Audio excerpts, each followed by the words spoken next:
Good afternoon, ladies and gentlemen, and welcome to the SAIEE Energy Storage Chapters webinar. We will be today discussing understanding the standard governing energy storage batteries. Before we start, a few webinar considerations. Attendees are reminded to ensure the volume is turned up on their device. Ensure you have a stable internet connection. This will ensure the streaming and audio will run smoothly. Attendees can ask questions via the questions panel located within the GoToWebinar control panel. And by default, this control panel is located on the right-hand side of your screen. The chat function is reserved for webinar organizers and panelists to communicate with attendees. Attendees will not be able to chat with each other, however, are encouraged to ask questions.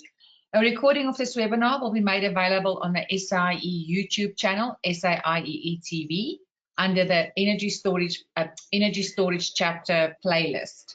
You can find the link in the chat box. Please subscribe to it. It's free. Then you'll be able to find notifications when we upload new recordings. A certificate of attendance will be issued a few weeks after this webinar once we have received the CPD validation from EXA. I'd like to introduce you now to our host for today, Professor Shandama Gomez, who's the chairman of the SAIEE Energy Storage Chapter. He is the Professor of High Voltage Engineering, the Chair Eskom Power Plant Engineering Institute HVAC, and the Director, Centre of Excellence on High Voltage Engineering at the University of the Witwatersrand, South Africa. He is a Chartered Engineer in the UK, a Professional Physicist in South Africa, and a Fellow of the South African Institute of Electrical Engineers.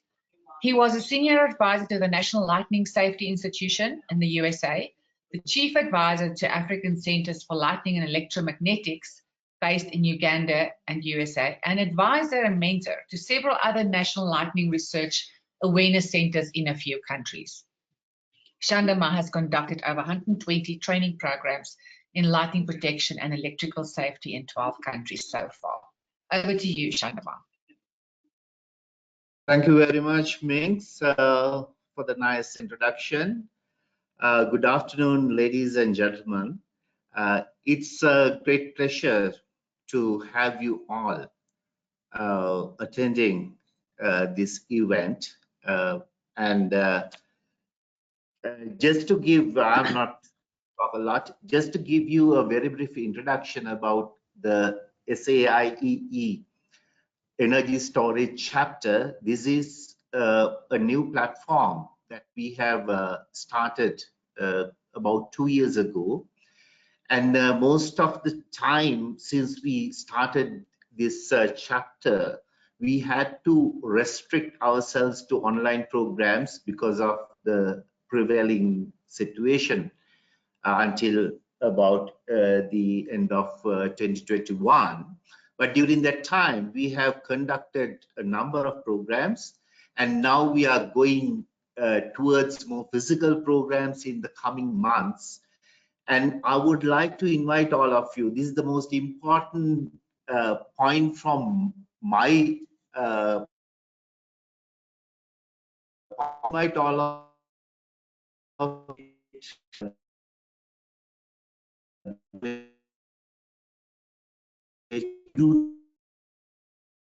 you members to become chapter members.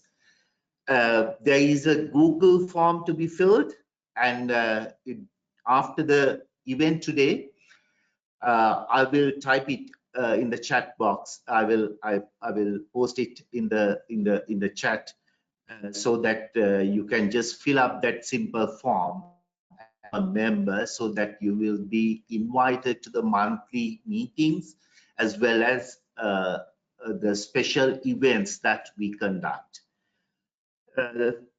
Thank you very much to join the chapter. And today we have two eminent speakers to talk about the energy storage system, especially on the standards. Let me introduce the first speaker, Mr. Philip Ozana.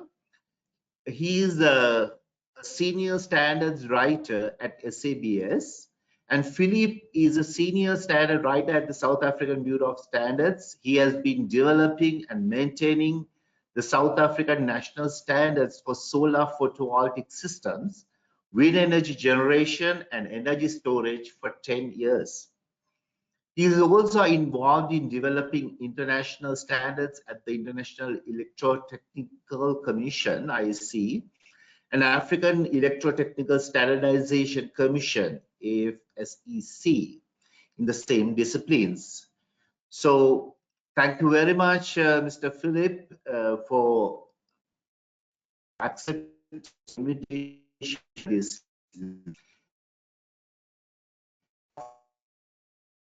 Prof. Is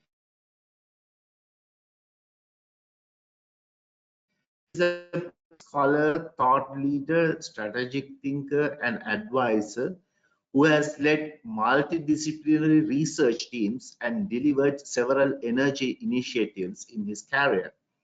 He provides thought leadership in key partnerships, strategy, and policy developments, leads negotiations and budget planning, and participates in media commitments. He is the current chair of the University of Johannesburg's Peace Station. He contributes to organizing local and international conferences like the AMRS 2017 in Botswana and ISE 70 2019 in Durban. He serves on the advisory boards of Isonto Precious Metals Private Limited, NACI, subcommittee on energy storage, and the Department of Energy's Committee on Nuclear RDI. He contributes as a reviewer to several high-impact journals, an academic supervisor, and a mentor, in addition to acting as an examiner for MSc and PhD candidates. His research interest is in advanced energy materials, electromechanical studies. So thank you very much, Prof. Mate, for accepting our invitation in this regard. And before winding up, let me thank Mr. Rajen Sobon, who was the organizer of this event. He's the one who coordinated the resource persons. He is one of the key members of the Energy Storage Chapter. Thank you, Rajen, for your wonderful contribution. So the podium is over to you, gentlemen, Mr. Philip and Prof. Mark, over to you. Thank you. Thank you, Shandama, and good afternoon, colleagues. Maybe let me start with the introduction on energy storage. The first thing that we need to focus on is that we have standards that are necessary, and they are forever evolving. Now, who develops the energy standard, energy storage standard, particularly in South Africa?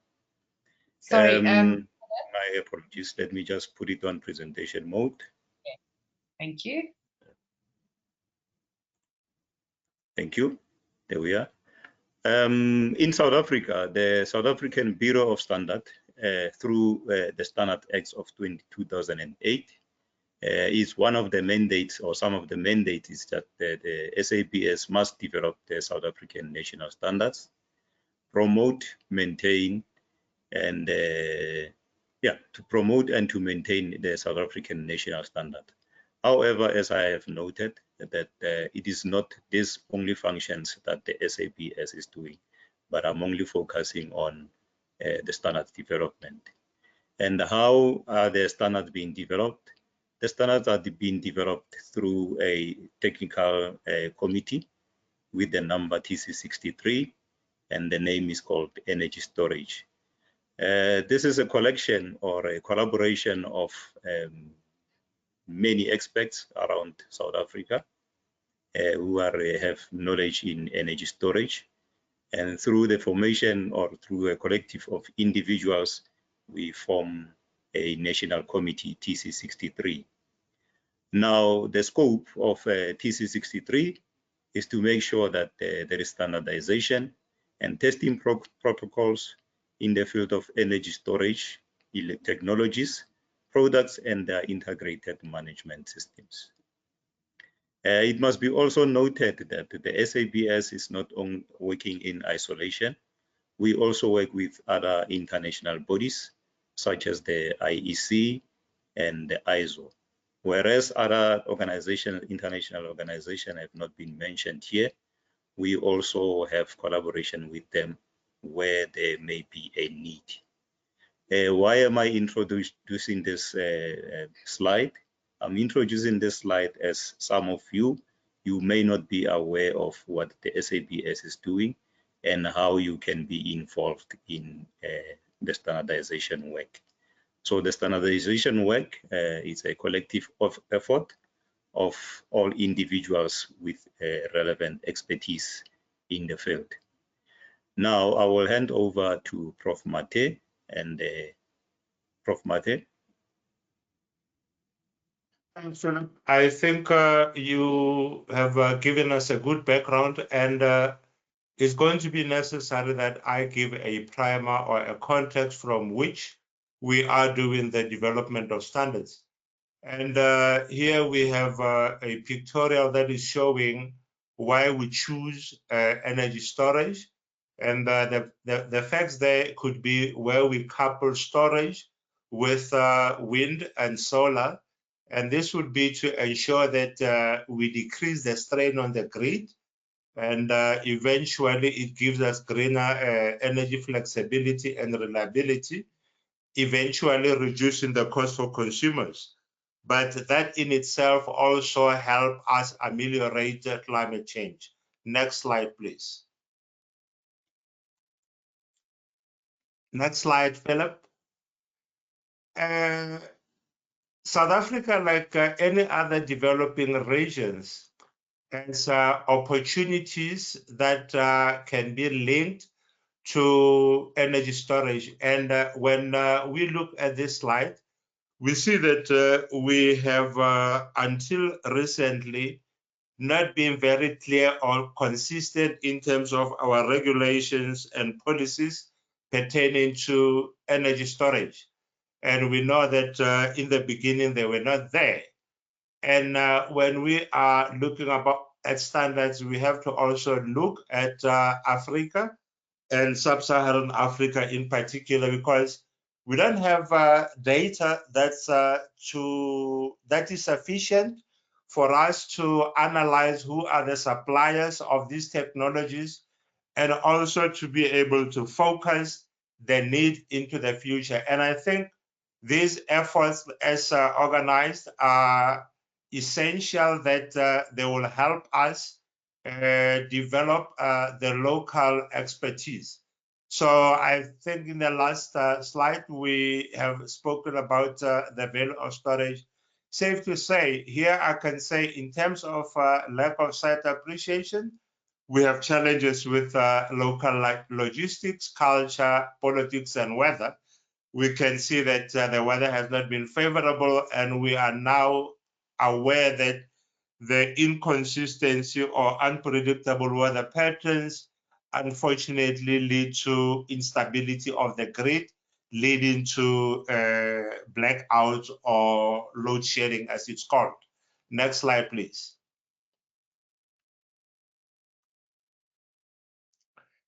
So I guess this summarizes or emphasizes what we have stated in the previous slide. Here we can see that with regards to regulations, that's where standards are necessary, because I think later on you will see the importance of having standards as it pertains to the local markets. And I think it's going to be an interesting debate to be held with regards to the tariffs, because we have to say, how much do we charge for storage, or how are we going to be selling storage? And I think we have followed the developments with Eskom rollout of storage. So that means there's going to be improvement on the current infrastructure. And eventually it is a desired end state that we have great stability. And one of the challenges is going to be how do we reduce the cost of storage? Next slide, please. So SANEDI did some work, and when they started to talk about energy storage, they were seeing it as a gold rush, because there was a linkage between the beneficiation of minerals and storage. And then because South Africa is having abundance of manganese, among other metals, which is related to battery minerals, it is going to be a good thing when there is intentional planning to exploit the use of such minerals to ensure that we can be able to make batteries in the country. And everything that we do is linked to human capital development, because we know that we don't have abundance of the skills. So as it is, the opportunities do exist, and it's for us to continue to develop them. Next slide, please. And I think the publication there by Andy last March, it was just showing the development as to how much storage is envisaged to be put to the grid. And that would be enabling and in helping for dispatchability of renewable energy to the grid when you have a strong storage. Next slide, please. So South Africa, and in particular the CSIR, had been a member of the Energy Storage Partnership, a program that is helping, or that is geared towards ensuring the rollout of battery storage or battery solutions in developing countries. In the partnership, the philosophy is that development of technology is technology agnostic or technology neutral, and you can see some of the technologies that have been developed. And what is important is that Philips, through SABS, they are also participating in ensuring that there is sort of uniform practical implementation of codes and standards. So there you can see that there is a flow of funding and development of plans, but more importantly is to ensure that we have standards that are global. Next slide, please. So this simply emphasizes what we have been talking about. In the column of area, it is where we would be using or the opportunities that have been identified for South Africa. That would be with regards to bulk energy services. And then you have ancillary services, and then grid infrastructure services, and then customer energy management services. And this is linked to a study that was done by the IDC earlier on to ensure or to explore what opportunities do exist for energy storage in South Africa. And at the bottom end there, you can see that IDC is listed as a company or an entity with interest in storage. And then Eskom has, as a national utility company, they do have a test bed at their campus, which has those batteries that are listed there from BYD, Bushveld Energy, and Primus Power. And Eaton and ABB out in the East Rand, they do have microgrids on their campuses. Next slide, please. This simply shows the opportunities of the market into the future.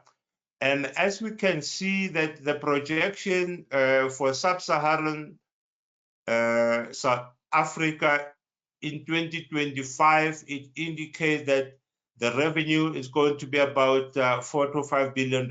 And I believe what we have seen happen with the relaxing of the limits because initially it was up to 100 megawatts that people could develop their energy solutions or powering systems.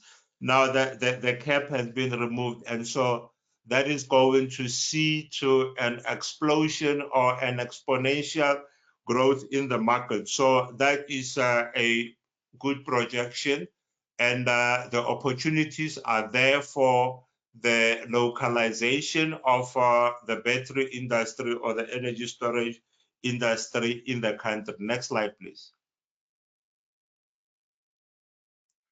So we all know of this figure of 800 million not having access to electricity. Sometimes it goes down to 600 million.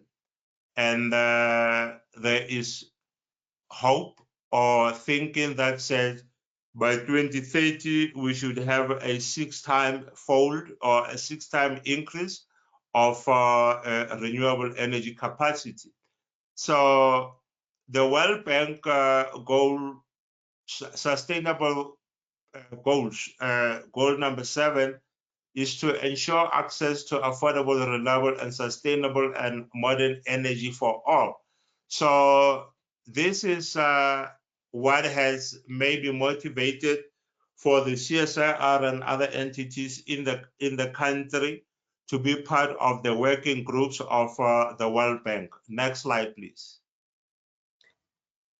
Thank you, Prof. Mate. Thank you, sir. I think from what Prof. Mate has presented, it shows that the demand is growing, particularly from the last slide.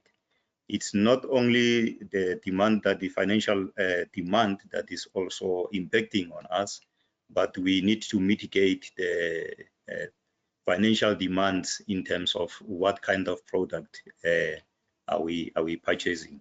It is something that we are going to buy now and next year we have to replace. It is something that is might put us at risk. It's something to consider. In this slide, we are looking at what is the importance of safety and standard in the energy storage. As I've already said, that whatever product that you buy, you make sure that is firstly safe to use.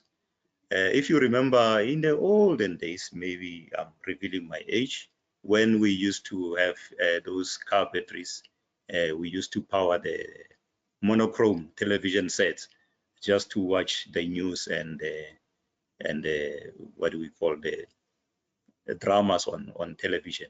But they didn't last for that long. So now for this energy storage, that is not the only means to power the lights. There are many things that needs to be powered in the house.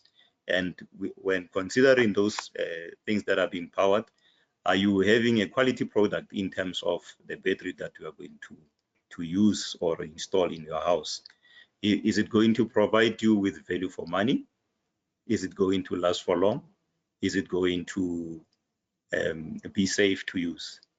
Maybe the first entry point will be a benchmarking.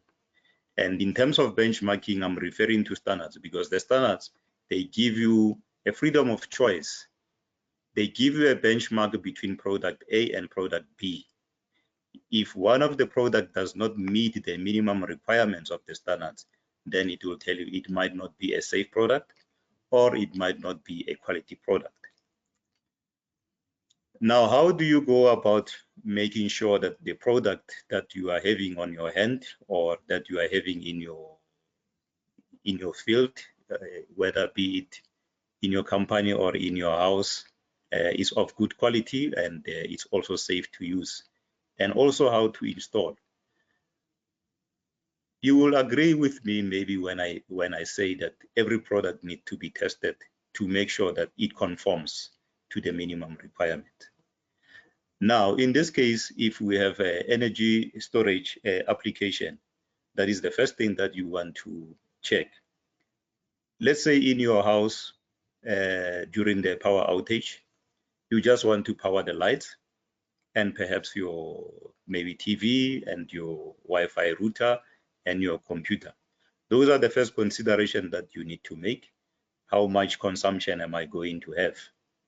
And then based on that, you also look at the type of battery system that you want to install and how long is it going to last. In this space, we talk about levels, or we talk about what we call stages. In if not a month ago, there was a stage 6 load shedding. Now, when you are going to sort of define the energy storage application that you want to have, you need to determine the performance of the battery. How long is it going to last in terms of before it discharges completely? That is how you're going to, one of the defining criteria of your energy storage application. Now, when you determine the performance of the product, now you need to test whether what this battery says is going to give. If it's going to give you 4 hours, you need to really confirm that this is going to give me 4 hours. And you can only achieve that through testing. We have different testing laboratories in the country where these systems can be tested. Prof. Mathe has already mentioned that the CSIR is also busy with their testing platforms or for the batteries. Now, once you have tested that, you need to test the system itself, whether is it going to give you the performance that you have prescribed at the beginning. For us to achieve all this, we need to have a common understanding. We need to have a uniformity in the testing procedure and performance evaluation. And we can only do that if we are going to apply standards consistently. We also have operating conditions. One of the problems with energy storage is that where are you going to install, for example, your batteries? Are you not going to expose them to heat? Are you going to install them using other renewables? And who's going to be responsible for this particular infrastructure? And so on and so on. And we also need to close the gap between the CNS. The CNS is codes and standards. In our case, we are not really developing codes, but in other countries like the US and Canada, you may have codes. In our case, we'll be only having standard. So we need to close the gaps, and we need to harmonize what the international community are doing together with ourselves, so that we can achieve our goals that will be consistent. The common test and performance verification for energy storage. We have the purpose. Why do we want to test? We have unit performance. We have grid integration. We also have safety. In terms of unit performance, grid integration, and safety, you will have different standards for all those. Now, in terms of unit standard, what are the tests that we need to do? Stored energy capacity, as I have already mentioned, that how long will the battery last? You have a round-trip energy efficiency, the ramp rate, the standby energy loss rate, self-discharge rate, input-output power. And on the grid integration, we also need to comply with the grid code, which is developed by the NERSA. So compliance with the grid integration and storage performance for grid applications. We also need to look at, in terms of testing, peak shaving, frequency regulation, voltage regulation, intermittency smoothing, backup power, and also the microgrid. One of the things that people are really not adopting your energy storage, one of the concerns is safety.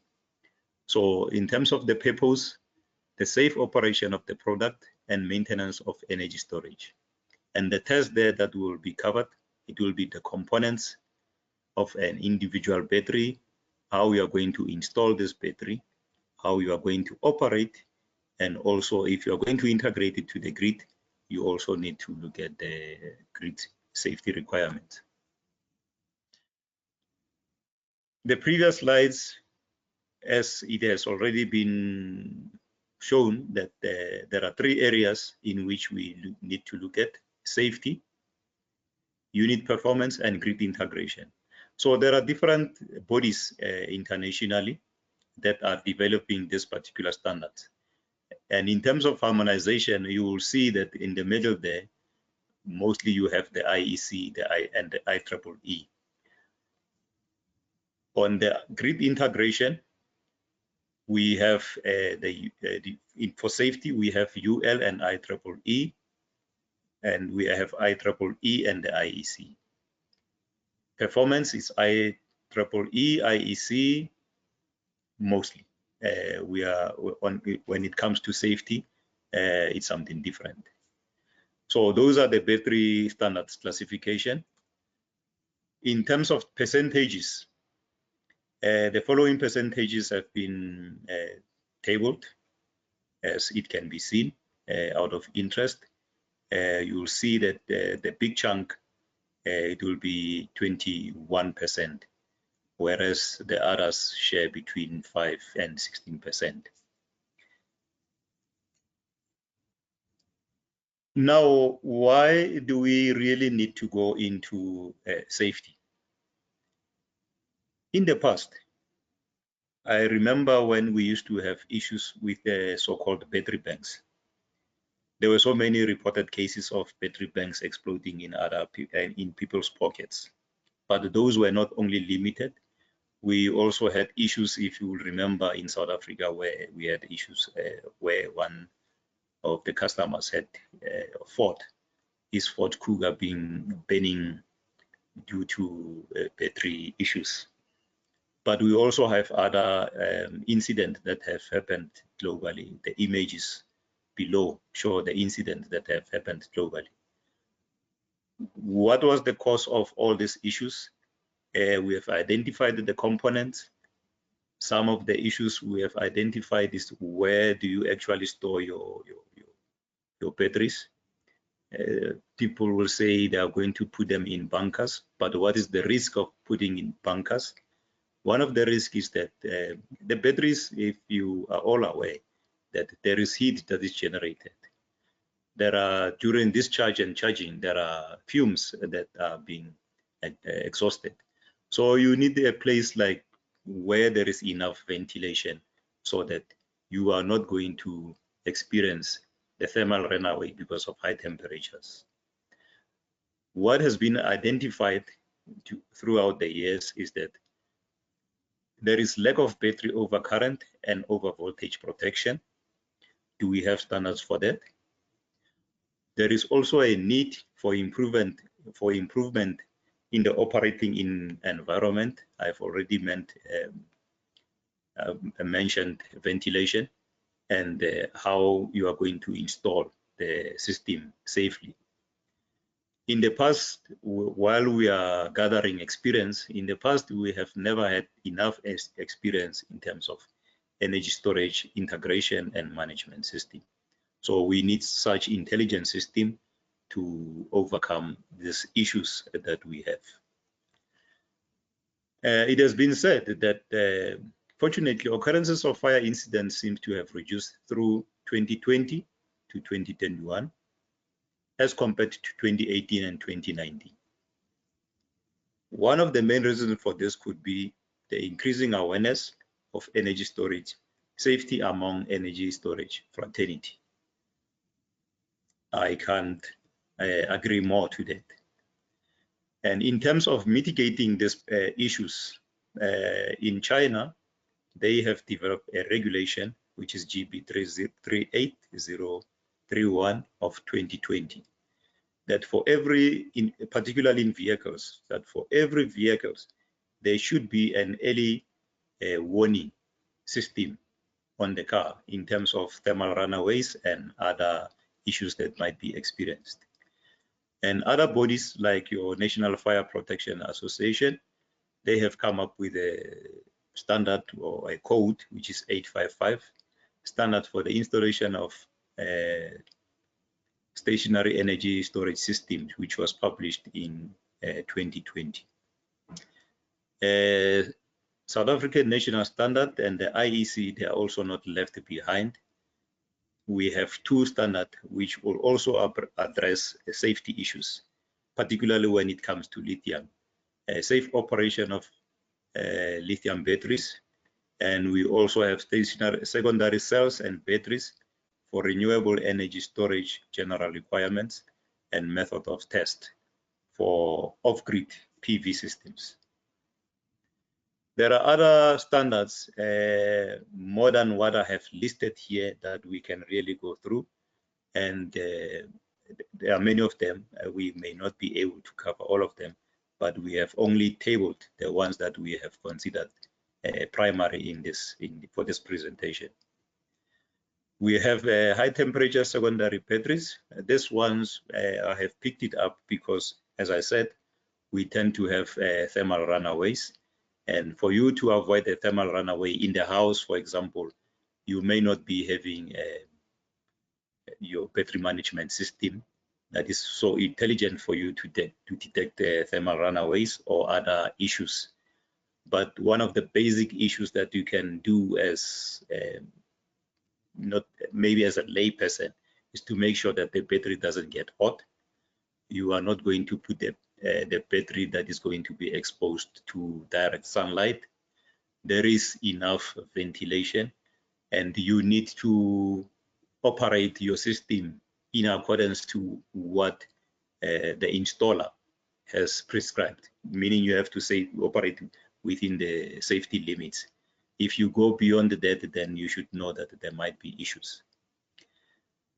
One of the standards that we have adopted, and it has been published this year, is secondary cells and batteries containing alkaline or other non-acid electrolyte. Safety requirement for secondary lithium cells and batteries for use in industrial application. And the other part which will be the same, however, which is 62620, secondary lithium cells and batteries for use in industrial application. The 61427 part 2, we have edition 2 there. It is also general requirements and method of test for on-grid applications. This one also covers safety issues, whether the batteries is it safe to operate or not. The 63338 edition 2, 63330, and the last one, the 63369. The last two, they are generally for environmental protection, how you are going to recycle, how you're going to repurpose the use of old batteries. These three standards, they have not yet been published. They are still at the drafting stage, at the commenting stage. For those who are interested in commenting, they may contact me in terms of how we go about if we want to comment on an international standard, even the local standards.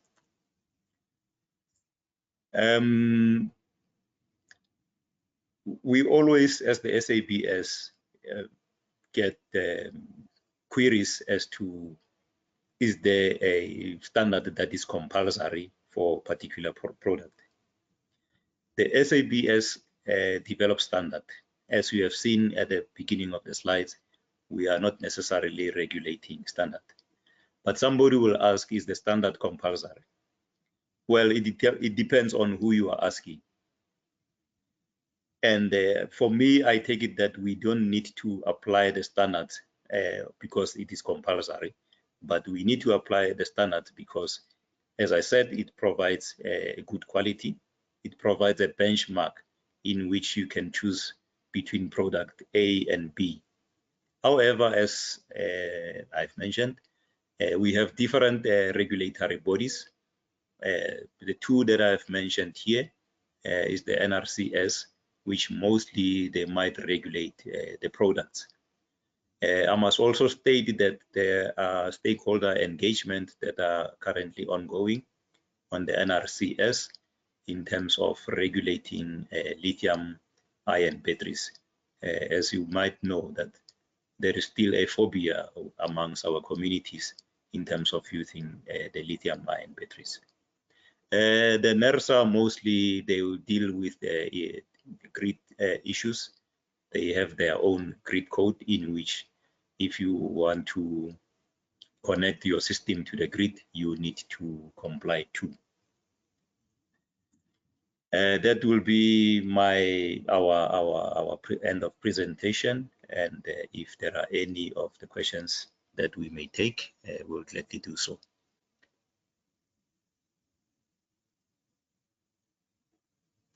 Thank you very much, Mr. Philip, for that wonderful presentation. Prof. Mate as well, highly informative, and I'm learning a lot. I think we are heading for the Q&A session. Are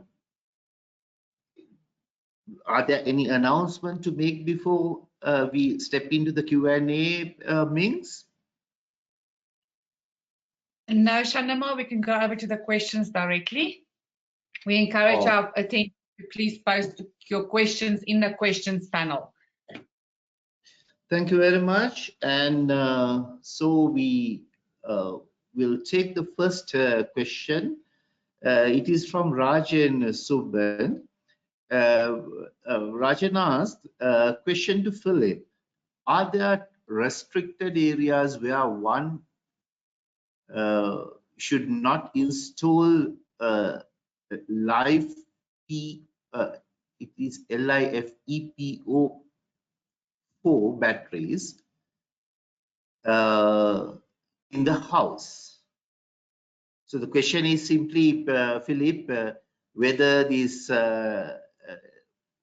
type of batteries can be adapted in domestic environments. Over to you, Philip. Thank you, Shandam. I didn't get the type of battery. It is written as LiFePO4 batteries. Lithium iron phosphate. Oh, okay. Let me give it to Prof. Mate, and I will answer after Prof. Mate has commented on it. Okay, Prof. Mate. If you have Mate. Thanks, Philip, and thanks for the question. I think the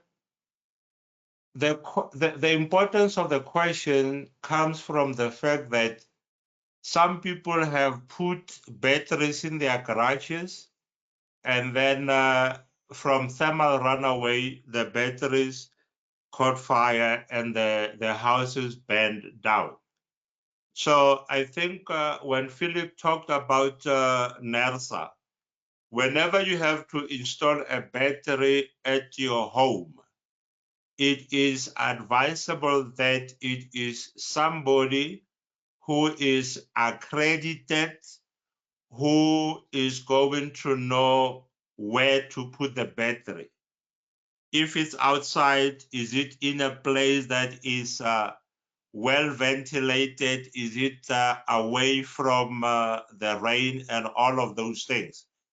And you also have to have a conversation with your insurance, the people that insure your house, such that they are able to adjust the risk associated with that development to your property. Thank you. Thank you very much. I think the answer is given. Philip, do you have anything to add?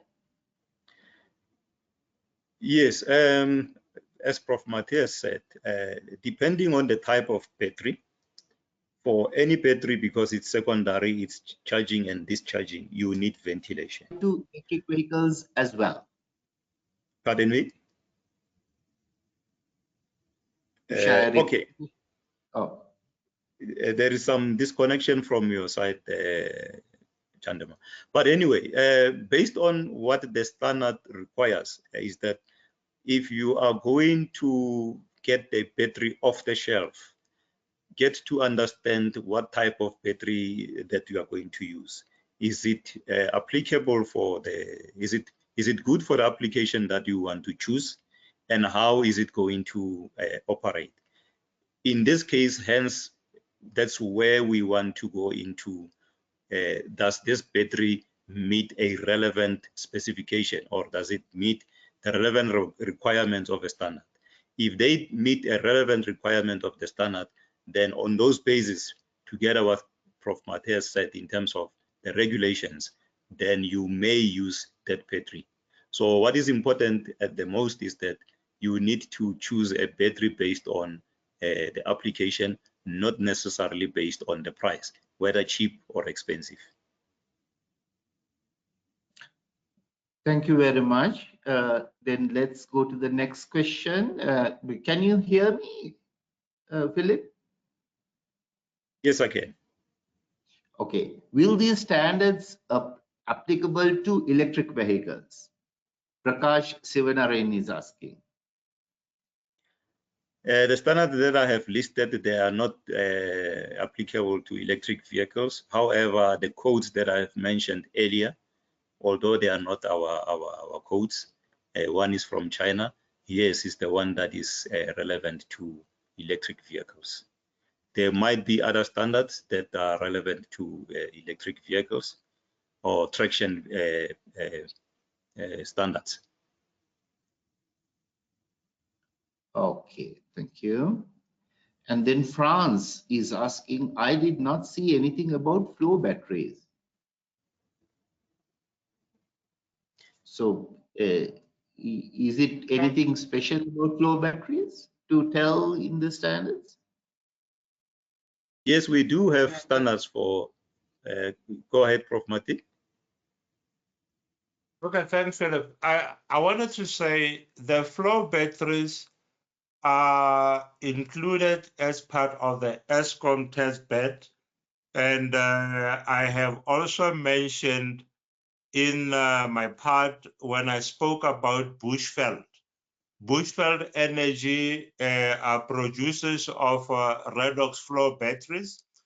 And the flow batteries are seen as ideal for stationary storage because they are not limited by size.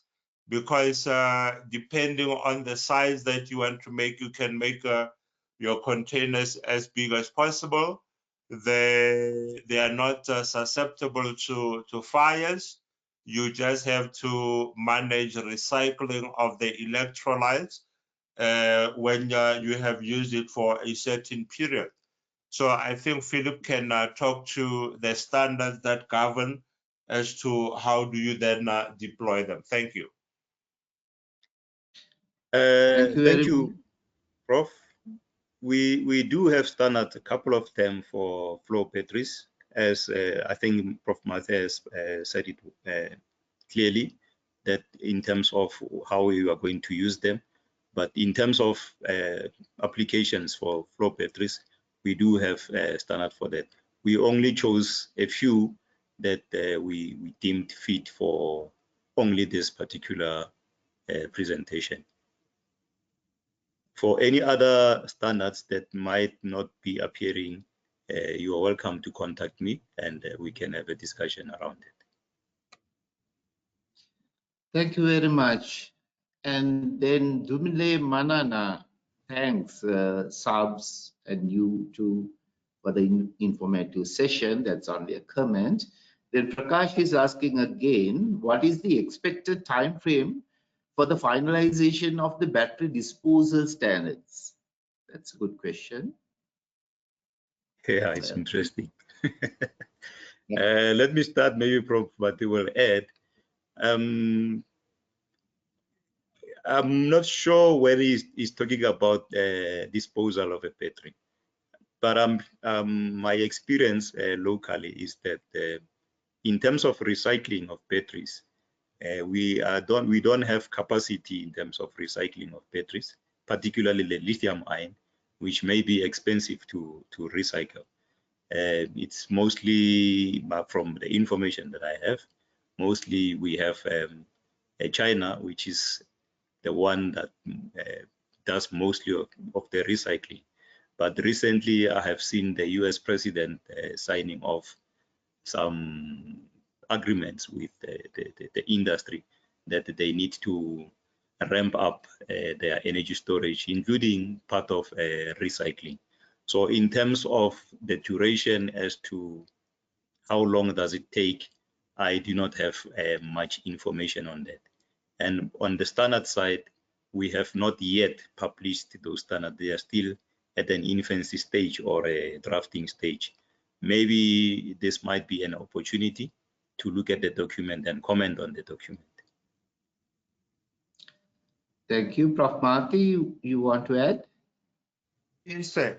The World Bank Group Working Group 7 is on reuse, recycling, and repurposing of batteries.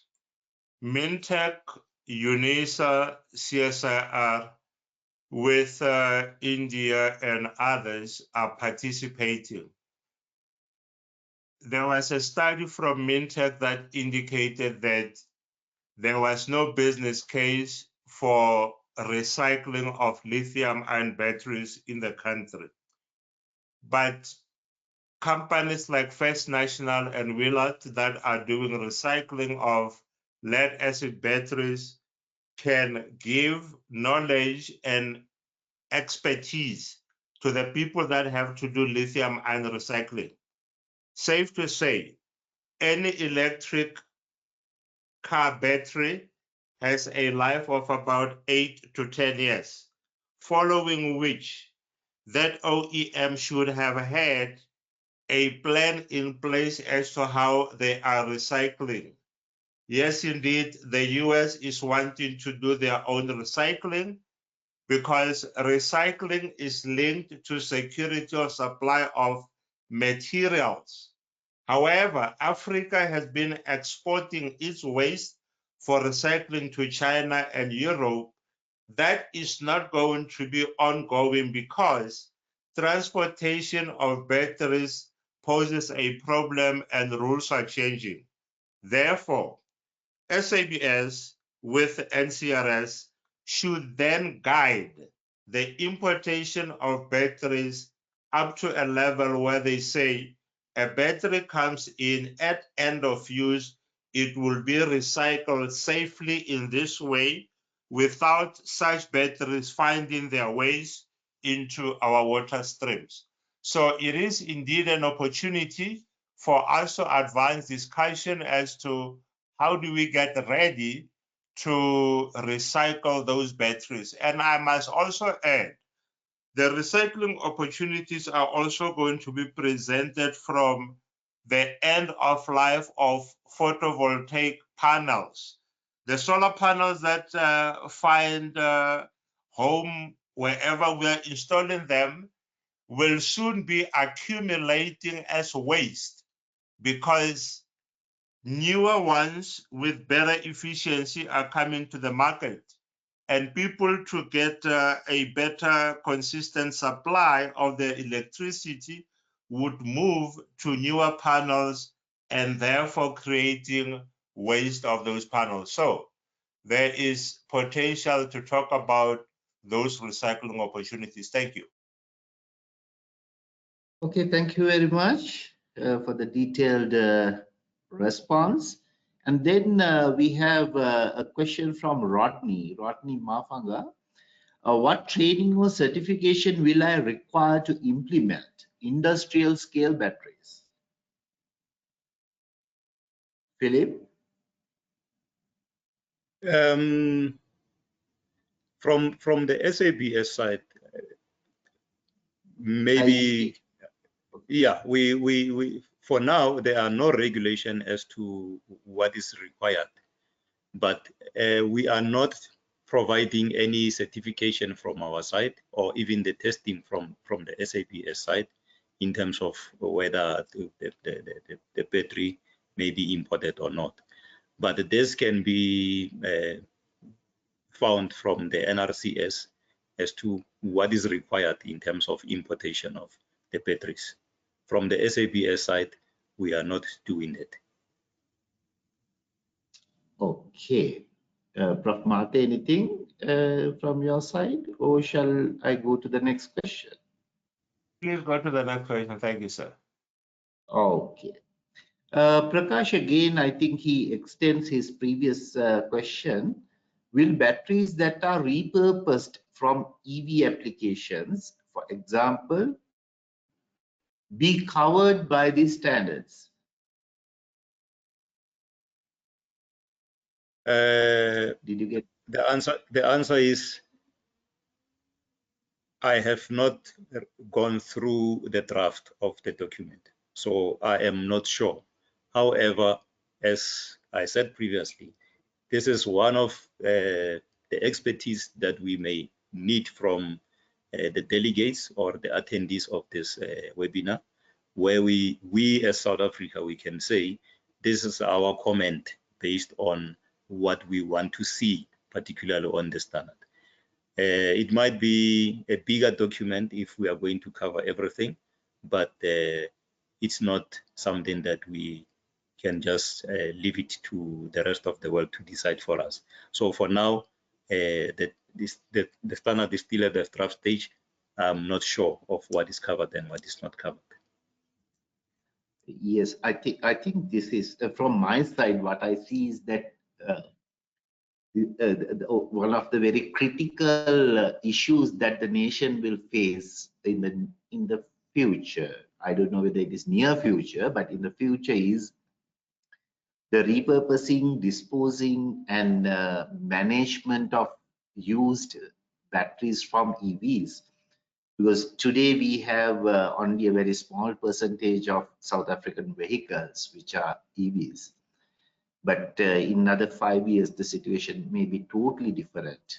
And if we do not take precautions at the early stages, it will lead to quite a headache for the whole nation. But as Philip said, I think we can follow what the others are doing at the moment in developed countries.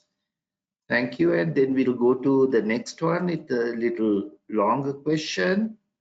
It seems the environmental impact stands, environmental impact standards are lacking behind, still in development, especially disposal aspects. Is it not a risk that this is not being prioritized? Okay, it's similar to what we discussed.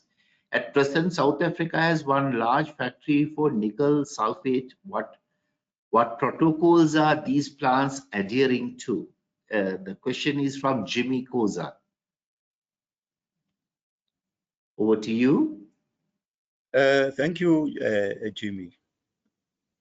Your concerns, they may be my concern as well, because globally we are all concerned about electronic waste, even in space.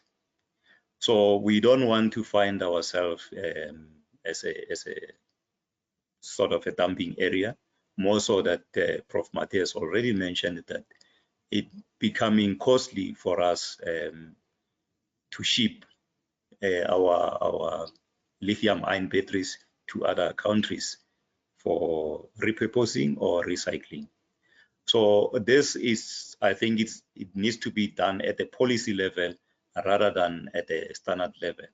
Because once we have policies, it will be easy for us from the standard side to make sure that there are criteria or there are requirements that needs to be met.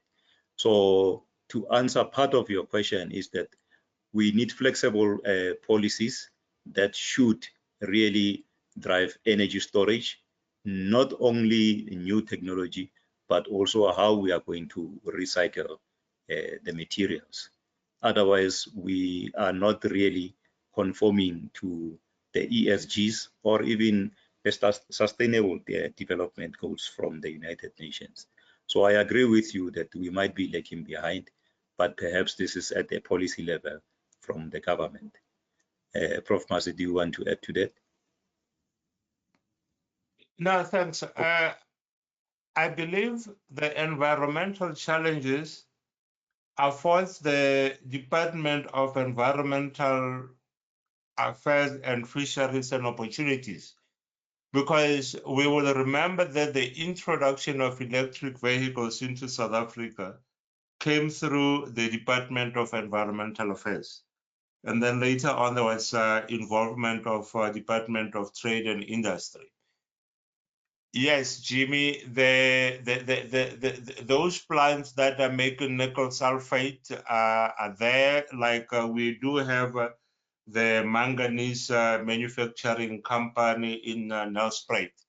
So the environmental laws that they adhere to are from the Department of Environmental Affairs, but we also have to say the Department of Minerals and Energy will have to have a cross responsibility between the departments to say, how do they ensure that we are environmentally safe?